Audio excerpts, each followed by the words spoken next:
بسم الله الرحمن الرحيم، والصلاة والسلام على أشرف المرسلين.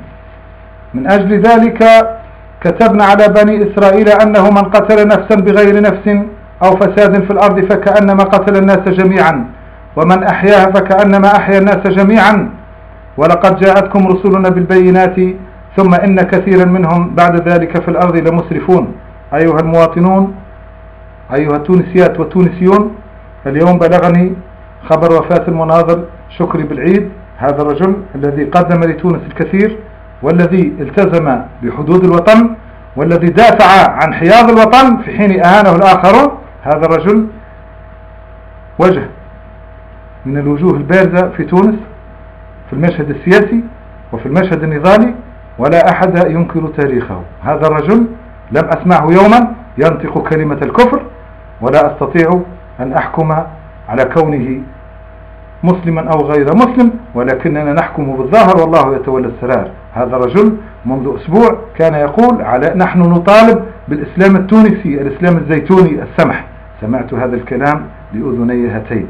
هذا الرجل يصلى عليه ويدفن في مقابر المسلمين. هذا الرجل لا يحق لكائن من كان على وجه الأرض أن يمنعه حق الحياة وحق الكلام. هذا الرجل تونسي مثقف سياسي مناضل، له حق الوجود، حق الحياة، حق العمل، حق الكلام، والدولة التونسية مطالبة أن تحميه. اليوم قتل هذا الرجل، قتل غيلة، والحكومة التونسية والدولة التونسية مطالبة بأن تكشف الستارة عن قتلته. أنا ما نعرفش شكون اللي قتله، ما نعرفش لجان زرع الفوضى أو النداء أو طرف ثالث له مصلحة في إذكاء الفتنة، أو ما نجمش نحكم، لأنه لابد أن ننتظر التحقيق يفرج عن نتائجه، ولازم يكون عاجل هذه المرة، تحقيق عاجل، لأنه رب سبحانه وتعالى يقول: يا أيها الذين آمنوا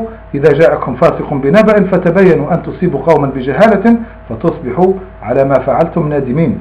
هذا الرجل قتل غيلة، وهذا مشهد علمناه كلنا، ولكن ما لم نعلمه بعد هو من قتله، شكون اللي قتله.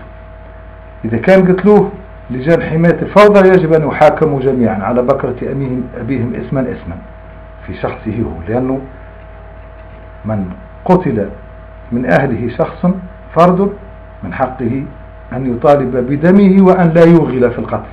يعني نجم واحد يقتل 10، وإذا ما كفاش 100، وإذا ما كفاش 1000، قال لا يوغل في القتل. هذا لو حبينا نطبق كلام رب سبحانه وتعالى وفرض عليه. لذلك تحقيق فيما يخص مقتل شكري بالعيد لازم يتم فيه أسرع ما يمكن. لا توجد قوة على وجه الأرض من حقها نزع حق الحياة لأي كائن كان، مهما كان معتقده ومهما كان انتماؤه ومهما كان نشاطه، ما لم يعرض سلامة الآخرين للخطر وما لم ينشر الفساد بين الناس.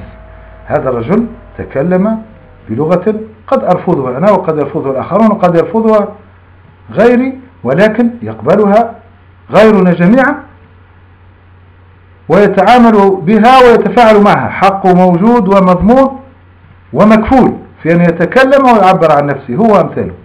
أما كونه تصل بنا الفوضى وحكم الغاب والتخلف السياسي والعقائدي إلى أن ندخل في متاهات التصفيات الجسدية، فهذا أمر لا مجال للسماح به في تونس، والثورة تأخذ مجراها ومنعطفها منذ اليوم نطالب بتحقيق فعلي وحقيقي بإشراك دولي في مقتل المناضل شكري بالعيد، لأنه سيأتي يوم إن لم نفعل شيئا في هذا الشأن، سيأتي يوم ونقول قتلنا يوم قتل شكري بالعيد. وكلنا قد تعرضنا للتهديدات بالقتل، كلنا تعرضنا للتهديد بالقتل من اليمين ومن اليسار، ومن حماية الثورة ومن غير حماية الثورة، ومن الأفراد ومن ناس في الحكومة اليوم هددونا بالقتل. نعم، وعنا التسجيلات وعنا الأسماء والصور. كل من هدد التوانسة بالقتل يجب أن يحاكم. كل من عرض سلامة المواطنين التوانسة للخطر يجب أن يحاكم وأن ينال جزاء. وهذا يدخل في باب حكم ترويع الآمنين، ترويع المسلمين. أنتم تروعون الشعب التونسي، تخوفوا فيه باش تستمروا في السلطة، وما كمش باش تستمروا، لا أنتم وأنا من حلفكم. أنا لا أدعي شيئا على أحد، لكن هذا الرجل توفي غيلة وقتل أمام أعين أبنائه وزوجته يجب أن يظهر حقه في القريب العاجل وفي تاريخ لا يتجاوز 3 أيام.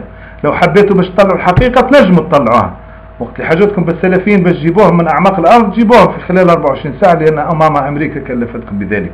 أما شكري بالعيد وأشباهه من يعارضون الخط القائم أو من الذين استعملهم الآخرون لإذكاء نار الفتنة. أنا ما نجيش نحكم حتى على حد ما دام ما عنديش حجة، ما عنديش بروف نكلم بها التوانسة. لذلك تتشكل لجنة من الحقوقيين التوانسة والأجانب للتحقيق في مقتل هذا الرجل. هذا البند أول حتى لا نقول أكلنا يوم أكل الثور الأبيض. والبند الثاني أهيب بمن يؤمنون بفكري ويتبعون وجهات نظري ويرون أني على حق، وأنه يمكن أن ننقذ تونس بمثل هذا الفكر المعتدل، هذا الفكر الذي يدعو إلى التوالف والتآلف والتوافق.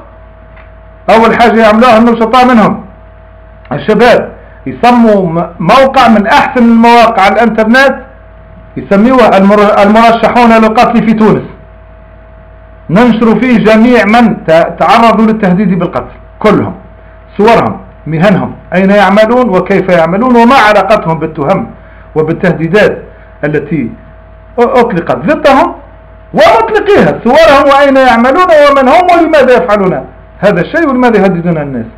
الموقع هذا يلزم خلال 24 ساعة الشباب اللي يعرف اللي أنا قاعد نخاطب فيه وهم عارفين أرواحهم عارفين بعضهم يطلعوا لي بموقع على الانترنت خلال 24 ساعة فيه المهددون بالقتل في تونس، شكون هددهم وكيفاش وعلاش ومن هم، صورهم ومهامهم وموقعهم وقيمهم. وهذا الموقع باش ننشروه في جميع أنحاء الدنيا حتى في الفضاء الخارجي باش ننشروه، نعم، وباش نوصلوه للمحاكم الدولية وباش نوصلوه لمجلس الأمن وباش نوصلوه للاهاي، وما نخليوش بوابة من بوابات حقوق الإنسان إلا ونطلعها يوميا عن الذين يهددون الناس بالقتل في تونس ويمارسون القتل في تونس ويستبيحون النفس التي حرم الله إلا بالحق. هذا إذا طلبي للشباب اللي أنا ناثق فيه ونعرف قادر أن يفعل الشيء هذا. اليوم قتل غيلة المناضل شكري بالعيد وغدا لسنا ندري من سيقتل من قائمة المرشحين للقتل. اليوم قتل المناضل شكري بالعيد غيلة أمام أطفاله وغدا لسنا ندري من سيموت من قائمة المرشحين للقتل أمام أولاده وزوجته أو في الشارع أو في مقر عمله، لأن الإرهاب لا وطن له، الإرهاب لا دين له، الإرهاب يجب أن يقطع دابره من بلادي. هذا باختصار. نعاود ونوضح ونكرر، أنا لا أتهم أحدا. شكري بالعيد يمكن تكون قتلاته الناس اللي أطلقوا معناها تهديدات القتل ومعروفين، وأهمهم هذه رابطات زرع الفوضى اللي ضربوا الناس في السيلانة بالرش، واللي ضربوا في قلالة، واللي ضربوا في الحنشة، ضربوا في الملاحة في رادس، واللي لا يتوانون ولا يتورعون عن أنهم يهددون التوانسة في أمنهم في سلامتهم ويروعون الآمنين. هذا طرف مرشح ممكن يكون هو، لكن ممكن يكون خصم من خصومه يحب يوقع به، يمكن يكون نداء تونس، يمكن يكون أي حزب من الأحزاب الموجود يحب يحرك الجو في اتجاه سيء تغرق البلاد في حمامات الدم وما عادش نخرج منها على مدى 15-20 سنة كما صار في لبنان عام 74. أنا نحذر من الوضع هذا. لذلك لتهدئة النفوس ولتدارك ما يمكن أن تتطور إليه الأمور في الوقت العاجل الآن ما يزمناش نستنوا يطلع إنسان مسؤول وفي مستوى المسؤولية ويعلن عن تشكيل لجنة تحقيق هذه بما فيها من توانسة حقوقيين وغير حقوقيين وحتى من وجوه المجتمع، لأنه مش معناها أنه محامي سيسلم لنا رقاب، لا ثم ناس ما يش محامين وما يش قضاة وحكمها يمشي أفضل من قاضي وأفضل من محامي، لأنهم ناس نظاف ويحبوا تونس ويحبوا يضمنوا مستقبل أولاد تونس. لذلك اللجنة تتشكل الليلة وتبدأ عملها خلال 72 ساعة فقط، تطلع لنا بنتيجة قبل أن تبدأ حمامات الدم، لأن الذين قتل لهم هذا الرجل ما همش باش يسكتوا، وأنا عارف أنهم مش، أنا ما نعرفهمش ما يربطني بهم شيء وهم يعرفوا ذلك، وكل العالم يعلم أنه لا علاقة لي بهم، لكن العلاقة الوحيدة التي تربطني بهم هو هذا الوطن. من حقهم يتواجدوا فيه، ومن حقهم يتكلموا، ومن حقهم يعبروا أنفسهم، ومن حقهم يناضلوا طالما في حدود الوطن. لعلهم أفضل من غيرهم الذين باعوا البلاد والعباد. هذا ما لدي قوله، وأصر وأؤكد وأعيد وأكرر: لجنة تتشكل للتحقيق في هذا الأمر عاجلا قبل أن تتطور الأمور إلى ما لا يحمد عقباه، وخلال 72 ساعة تطلع لنا بنتيجة أولية تحصر شكون المسؤولين، وبعدين التحقيق يجيب. ويجب شنق من قتل شكري بالعيد قدام تمثال ابن خلدون، قدام التوانسة الكل، باش يتأدب أي كلب يتجرأ ويهدد التوانسة في حياتهم. نحن لا نخشى الموت، وما خشيناه أيام بن علي ولا أيام برقيبة ولا نخشاه اليوم، لكن لا يوجد كلب على وجه الأرض ولا على وجه البسيطة له حقيقة أن يحرمنا حق الحياة، أن يحرمنا حق الأمان والإحساس به، أن ينزل دماؤنا ليست مستباحة ولن تكون مستباحة حتى يستبيحها الجرذان والكلاب وأحلافهم وخصومهم. الثورة انقلبت إلى مهزلة، انقلبت إلى صراع بين الجبناء والأنذال وبين سقط الرجال.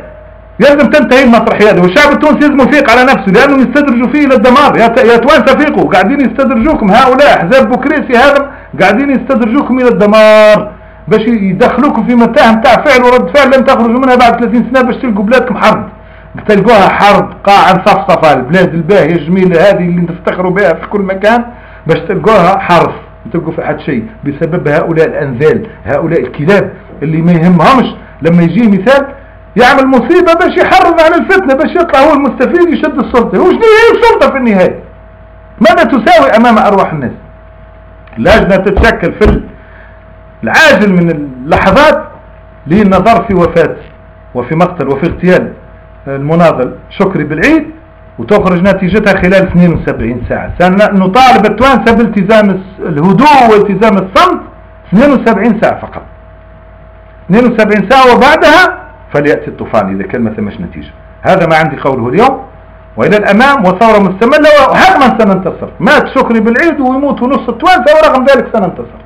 هذا الذين يتخيلون أنهم سيسوقوننا بالعصا الغليظة، أو الذين يتخيلون أنهم بإشعال نار الفتنة سيكسبون. ما عندكم ما تربح، تونس ما يربح منها إلا اللي يخدمها بنصيحة، وهذا أمر نأكده لكم. وإذا ما كنتش فاهمين وما كنتش عارفين وشاكين فيه استنوا برك. شكرا لكل التونسيين، وشكرا للشرفاء منهم، وشكرا لأبناء تونس العظيمة، ولا شكرا للمجرمين، ولا سلام على الأنذال والجرذان الذين يعرضون أمن الوطني للذل والهوان وللخطر. وإلى لقاء قريب، وإني أنتظر تشكيل هذه اللجنة عاجلا وأصر على ذلك. شكرا لكم، والسلام عليكم ورحمة الله وبركاته. وإني أعزي أهل الفقيد، وإني أعلم لما يألمون منه حقيقة لا نفاقا، لأن إنسان كل شيء وارد، الخلاف وارد، النقاش وارد، الاختلاف وارد، حتى الصراع الفكري السياسي عادي، ما عنديش مشكلة تخالفني ونخالفك، أما نوصل لدرجة ثانية نقتلك على جال أفكارك فلهنا على الله ما عارفش حتى واحد ما هو مانع منكم يا توانسة. كلكم مرشحين للقتل، كل على بكر تبيكم إذا كان ما تمشوش في الصف أو تسمعوا كلام الفتانين والناس اللي يحبوا يدخلكم في نفق مظلم لا نخرج منه إلا جثثا، وتضيع أولادنا وتضيع عوائدنا وتضيع بلادنا لأنه فلان يحب يتمسك بالسلطة أو فلان يحب يوصل للسلطة. عندك ما وصلت وماكش باش توصلها، ونحن وراك. شكرا لكم يا توانسة، وإلى اللقاء. وراي عينينا مفتوحة، وتونس راهي في القلب، تونس لهنا. السلام عليكم.